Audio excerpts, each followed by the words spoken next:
کہ پرندوں کو فضا کے خلاف اکسایا جا رہا ہے اور سمندر کی مچھلیوں کو پانی کے خلاف اکسایا جا رہا ہے۔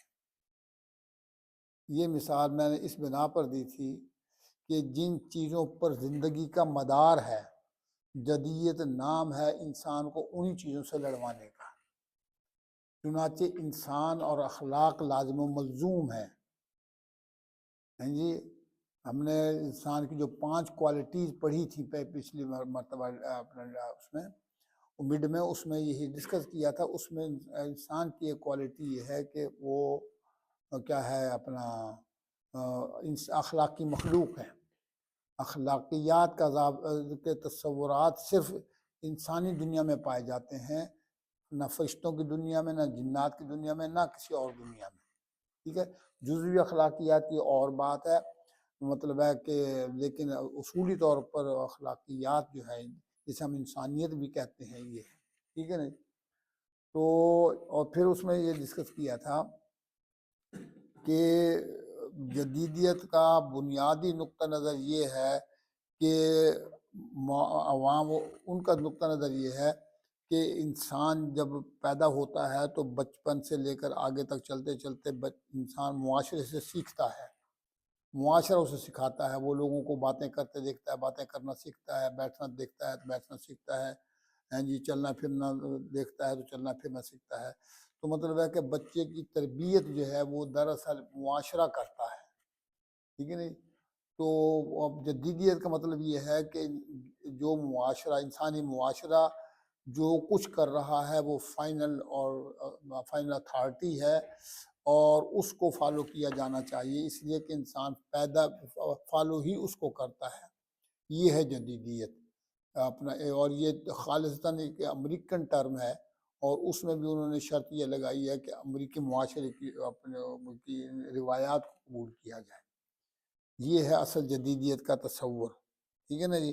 اس کا پھر ہم نے یہ جواب دیا تھا کہ انسانی کوالٹیز کو دیکھا جائے تو انسانی کوالٹیز جو ہیں وہ اپنا کیا کہتے ہیں کہ وہ اس معیار کی نہیں ہیں کہ ان کی بنیاد پر ہم کو قانون سازی کریں، کوئی اخلاقی ضابطے بنائیں یا معاشرتی تقاضے طے کریں، وہ نہیں ہے۔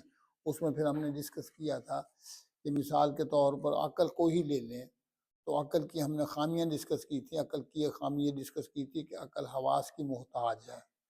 ٹھیک ہے نا جی؟ اگر حواس کام نہ کر رہے ہیں تو عقل بیچاری بالکل اپاہج ہو جاتی ہے، ایک بات۔ اور دوسری بات ہم نے یہ کہا تھا کہ عقل جو ہے وہ حالات سے متاثر ہوتی ہے۔ ٹھیک ہے نا جی؟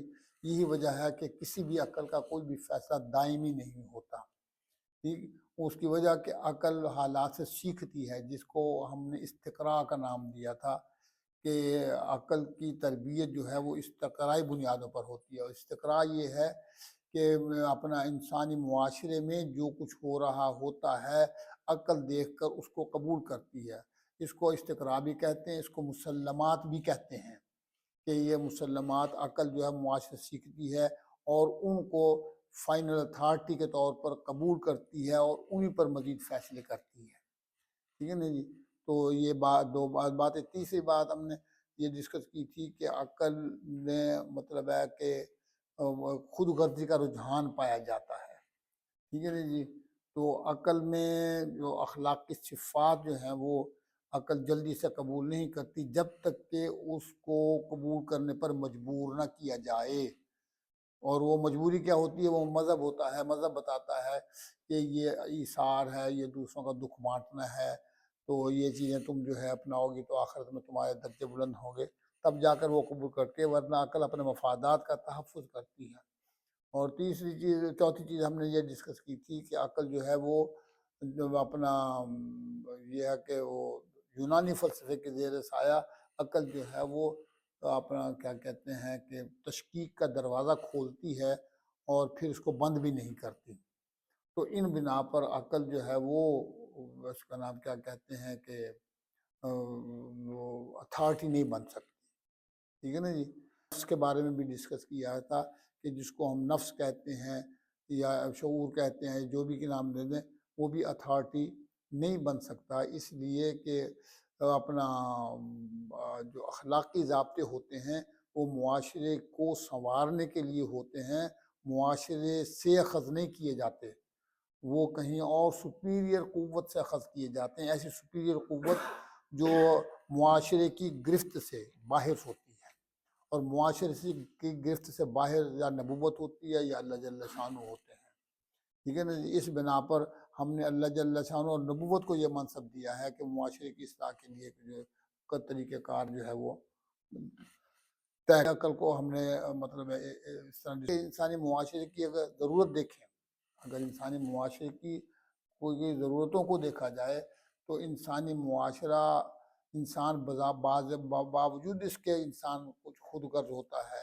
مفاد پرست ہوتا ہے، لیکن انسان بھی جب معاشرتی اخلاق کی بات، اقدار کی بات ہوتی ہے، معاشرتی اخلاقی اقدار کی بات ہوتی ہے، تو ہر انسان یہ چاہتا ہے کہ معاشرت کی اخلاقی اقدار جو ہیں وہ ایسی ہونی چاہیے جو ایور لاسٹنگ ہوں اور سب کے لیے ہوں، ہیں جی، اور معاشرے میں افادیت پر بھی مبنی ہوں، یعنی ان روایات کا معاشرے کو بینیفٹ بھی ہو، ہیں جی، سب کے لیے قابل قبول بھی ہو، یہ قید لگاتے ہیں۔ اور ظاہر بات ہے کہ اس قسم کی قید لگانے کا مطلب یہ ہے کہ انسانی ذہن اس بات کا ڈیمانڈ کر رہا ہے کہ ہم اپنا یہ جو ہے وہ اقدار جو ہیں وہ انسان کی ترتیب کردہ نہ ہوں، بلکہ کسی ایسی سپر پاور کی ترتیب کردہ ہوں جو انسانی نفسیات کو پوری طرح جانتی ہو، اور اس طرح انسانی نفسیات کو پوری طرح جاننے والی ذات ایک ہی ہے جس نے انسان کو پیدا کیا ہے، اور اس کے لیے تمام انسان برابر ہیں، نیک ہیں یا بد ہیں، کالے ہیں یا گورے، برابر ہیں، ٹھیک ہے نا جی۔ تو اس طرح پھر یہ ہے کہ ماخذ کے طور پر قبول کرتے ہیں۔ اس بنا پر ہم جو ہے یہ جدیدیت کو یا اور کوئی بھی ایسی چیز ہو تو اپنا اس کو قبول، جو بھی انسانی ذہنوں کی تخلیق ہو اس کو ہم قبول۔ تو یہ تھا ہم نے ڈسکس کیا تھا پہلے۔ اب آپ اس کے